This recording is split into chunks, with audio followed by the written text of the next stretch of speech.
सलीम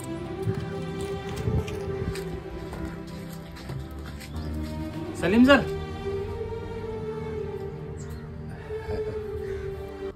नमस्कार. बोला अनिलराव.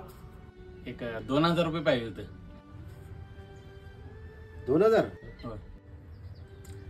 अनिलराव, अगोदर 5000 घेतलाय, परत आता 2000 मागताय, म्हणजे होतात 7000 रुपये. फेडणार कसं? अहो, एक तर काय कामधंदा करत नाही. जरा कामधंदा करा. लग्नाचं वय आहे. हा, स्वतःच्या पायावर उभा राहावा की जरा.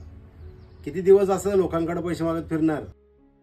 जावा, जरा कामधंदा करा, स्वतःच्या पायावर उभा राहावा, मग या. मामा, हा, सलीम सर म्हणाल की स्वतःच्या पायावर उभा राहा. होय. मग आपण दोघं इतके दिवस कुणाच्या पायावर उभारलो?